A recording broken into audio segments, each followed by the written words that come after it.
अहिल्यानगरला कुस्तीची वैभवशाली मोठी परंपरा आहे। त्यामुळे येथील मैदानावर ही स्पर्धा होणे हे आनंदाची बाब आहे।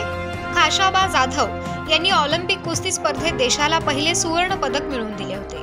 त्यावेळेस कुस्तीला सोन्याचे दिवस होते, मात्र आता हे वलय कमी होत आहे। त्यामुळे कुस्तीला पुनर्वैभव प्राप्त व्हावे यासाठीच महाराष्ट्र राज्य कुस्तीगीरकर संघ स्थापन होऊन गेल्या 67 वर्षांपासून प्रयत्नशील आहे।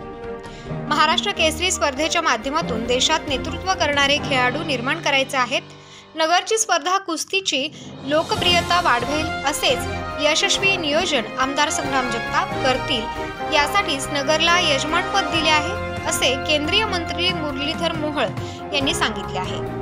येत्या 29 जानेवारी ते 2 फेब्रुवारी दरम्यान अहिल्यानगरमध्ये होणाऱ्या 67व्या वरिष्ठ माती व गादी राज्य अजिंक्यपद कुस्ती स्पर्धा व महाराष्ट्र केसरी किताब स्पर्धेच्या मातीचे पूजन केंद्रीय मंत्री मुरलीधर मोहोळ यांच्या हस्ते वाडिया पार्क येथे उभारण्यात आलेल्या स्वर्गीय बलभीम अण्णा जगताप क्रीडा नगरी येथे माती पूजन सोहळा शेकडो कुस्तीप्रेमींच्या उपस्थितीत संपन्न झाला। यावेळी महाराष्ट्र राज्य कुस्तीगीर संघाचे अध्यक्ष माजी खासदार रामदास तडस, सरचिटणीस हिंद केसरी योगेश दोडके, कार्याध्यक्ष पैलवान संदीप भोंडवे, माजी आमदार अरुण जगताप, आमदार शिवाजी कर्डिले, स्पर्धेचे संयोजक आमदार संग्राम जगताप, उपाध्यक्ष पैलवान अर्जुन शेळके, महाराष्ट्र केसरी पैलवान अशोक शिर्के, महाराष्ट्र केसरी पैलवान गुलाब बर्डे, सचिव प्राध्यापक डॉक्टर पैलवान संतोष भुजबळ, सहसचिव पैलवान प्रवीण गुले आदींसह सर्व पदाधिकारी, शहर व जिल्ह्यातील सर्व पैलवान आणि वस्ताद मंडळी यांच्या उपस्थित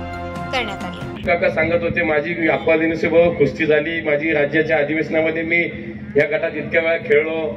आमचा संग्राम भाई सुद्धा कोल्हापूरला होते आणि प्रत्यक्षात सासरेबा तर कान फुगलेले सांगायलाच नको, पैलवान आहेत का नाही। त्यामुळे या सगळ्या कुटुंबाला सुद्धा या कुस्तीची एक मोठी परंपरा आहे आणि म्हणून इथं अधिवेशन करत असताना ज्या वेळेला निर्णय झाला, आमच्या रामदास भाऊंच्या नेतृत्वाखाली आमचे योगेशजी दोडके असतील, संदीप आप्पा असतील, यांनी जेव्हा निर्णय घेतला की अहिल्यानगरला कुस्ती स्पर्धा होईल आणि ती संग्राम भाई करेल, त्यावेळेला माझ्यासारख्या एका लाल मातीशी नातं असलेल्या एका कुस्तीगीराला याच्याबद्दल एक शाश्वती होती, एक विश्वास होता की ही स्पर्धा नक्की आता मोठी होणार आणि यशस्वी होणार। भैया मागच्या वेळेस तुम्हाला पाहिजे होती पण आम्ही घेतली, त्याचं कारणच असं होतं बहुतेक की आम्ही केली त्याच्यापेक्षा भारी कोण करू शकतो तर भैया करू शकतो, म्हणून आम्ही आधी घेतली आणि म्हणून आता तुम्हाला त्याच्यापेक्षा मोठी स्पर्धा करायची हे तुम्ही ठरवलंय। खरं तर हेच अपेक्षित आहे। आमच्या लाल मातीतली कुस्ती, या राज्यातली कुस्ती आपण पाहिलं मागच्या काही काळामध्ये निश्चितपणे विचार करायला लावणारी होती की आम्ही खूप मागे पडलो। 1952च्या ऑलिम्पिकला खाशाबा जाधवांच्या रूपानं या देशाला पहिलं ऑलिम्पिकचं मेडल हे कुस्तीने दिलं होतं, पण त्यानंतरची शोकांतिका होती की आज तागायत या महाराष्ट्रातलं ऑलिम्पिकचं पदक देणारा पैलवान आम्हाला निर्माण करता आला नाही। किंबहुना गुणवत्ता होती, कर्तृत्व होतं, पण संघटना म्हणून चालवताना आम्ही सगळे कमी पडलो की काय। वाढली पाहिजे, आमच्या कुस्तीला राजाश्रय मिळाला पाहिजे आणि म्हणून भैया आता तुमची जबाबदारी सुद्धा वाढली, त्याच्यापेक्षा तुम्ही चांगली स्पर्धा करू शकता हा विश्वास रामदास भाऊंना होता आणि म्हणूनच ही स्पर्धेची संधी ही तुम्हाला दिली करावं लागेल। आमच्या महिलांची कुस्ती सुद्धा भारतामध्ये आता खूप वाढली आहे।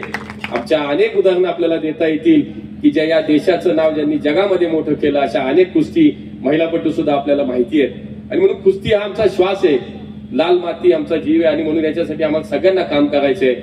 या ठिकाणी कर्डिले साहेबांनी सुद्धा सोन्यासारखी माणसं या कुस्तीने या क्षेत्राला दिली आणि म्हणून आम्हाला आता आमची कुस्ती जपली पाहिजे, आमची कुस्ती वाढवली पाहिजे, आमच्या कुस्तीचं नाव कुठेही आम्हाला खराब होऊन देता कामा नये, हा सगळा विचार आपण पुढच्या काळामध्ये करूया। पुन्हा एकदा अधिक वेळ घेणार नाही ना तर उशीर आला, खूप वेळ बोललाय, तर अंतिम आपल्याकडे हा मातीचा पूजन सोहळा होतो। माती पूजन म्हणजे काय? या महाराष्ट्राची अगदी वेगळी परंपरा आहे आणि याला एक वेगळं महत्व असतं। महाराष्ट्र केसरी म्हणलं तर संपूर्ण महाराष्ट्राचं लक्ष या स्पर्धेकडे असतं। महाराष्ट्राच्याच नाही तर इतर राज्यातून देखील जे जे लाल मातीतले मल्ल असतात ते या स्पर्धेमध्ये स्पर्धा पाहण्याकरता, त्या पैलवान पाहण्याकरता या ठिकाणी येत असतात. आणि म्हणून या स्पर्धेला 29 जानेवारी ते 5 फेब्रुवारी पर्यंत, आपले 2 फेब्रुवारी पर्यंत या देशातून मल्ल मंडळी येणार आहे, क्रीडा मार्गदर्शक येणार आहेत. आणि म्हणून हे वेगळं महत्व असताना या महाराष्ट्राने देखील अनेक मल्ल घडवले. काही मल्लांनी त्यांची कामगिरी ही लाल मातीत देखील दाखवली, मॅटवरच्या कुस्त्यांमध्ये दाखवली. नॅशनल लेवल पर्यंत आपले महाराष्ट्रातले मल्ल जाऊन पोहोचलेले आहेत. पण पैलवान मंडळी फक्त लाल मातीपुरते मर्यादित नसतात, तर आज देशाच्या या मंत्रिमंडळामध्ये देखील आज आपल्या लाल मातीतला मल्ल मुरलीधर अण्णांच्या रूपानं आज आपल्याला त्या ठिकाणी पाहायला मिळतो. आणि नगर जिल्ह्यामध्ये देखील तशीच वेगळी परंपरा आहे.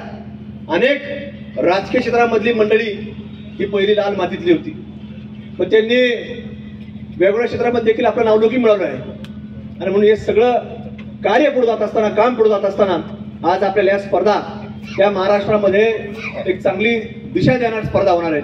ही जरी स्पर्धा ही फक्त महाराष्ट्र केसरीची असली तरी आज अनेक या ठिकाणी असणारे मंडळी जे हजेरी लावतील त्यांना देखील याच्या माध्यमातून एक चांगली प्रेरणा ही मिळाल्याशिवाय राहणार नाही.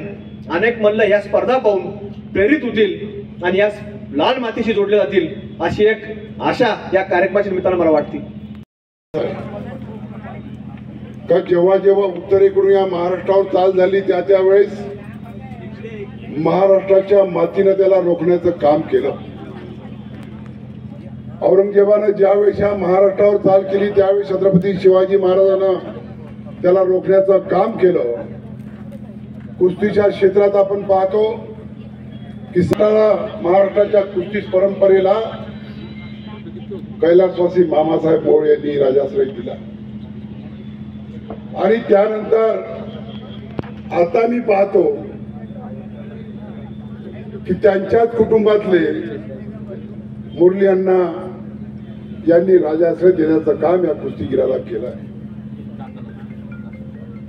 साहेब, आम्ही या 2024 मध्ये 15 वर्षाच्या, 17 वर्षाच्या आणि 20 आणि 23 वर्षाच्या खालील महाराष्ट्राचे 150 कुस्तीगीर पाठवले होते. त्यामध्ये 78 कुस्तीगीराला पदके प्राप्त झाले. पक्के असतील याचं कारण सांगतो, हे नेहमी तेल लावलेले पैलवान असेल, पुढे आपल्याला कडून निघून येते आणि कधी कोण डाव टाकतील याचं काही सांगू शकत नाही. हे जरी कदाचित एखाद्या माणसाचं शिक्षण कमी असलं, परंतु पैलवानकी क्षेत्रामध्ये जर आपण काम केलं, आता माझ्यासारखं तर अन्न मी 11वी शिकलेलो, माझं काही फार काही शिक्षण नाही. आणि हे सगळे जिल्ह्याचे कारखानदार मोठमोठे प्रस्थापित मंडळी आणि त्यांच्याबरोबर संघर्ष करणं, राजकारण करणं एवढं काही सोपं नाही. परंतु आपल्याला पैलवानकी कामाला आली, आपले जे काही कुस्तीचे डाव कामाला आले आणि त्या डावामध्येच आपण हे जखमी होण्याचं काम त्या पथकात झालं, एवढं त्या निमित्ताने सांगतो. ना आपण या कार्यक्रमासाठी आला त्याबद्दल अहिल्यानगरच्या वतीने, सगळ्या पैलवानाच्या वतीने मनापासून आपल्याला धन्यवाद देतो. आणि आमचे पैलवान आल्यानंतर त्यांना माहिती का भेटल्यानंतर थोडस का त्याच्याकडे आधी दंडाकर पहा, त्याच्याकडे कानाकर पहा आणि त्याला थोडस प्रोत्साहन जर दिलं तर अजून त्याची ऊर्जा तयार होईल. कारण हे पैलवान बसलेले हे जरी काहींचे 50 वय, 60 वय, 70 वर्ष जरी झालं असेल तर त्यांना 100 वर्षापर्यंत जाण्याची ऊर्जा नक्की निश्चितपणे तयार होईल. ही तर महाराष्ट्र न्यूज नेटवर्कसाठी अमोल भांबरकर.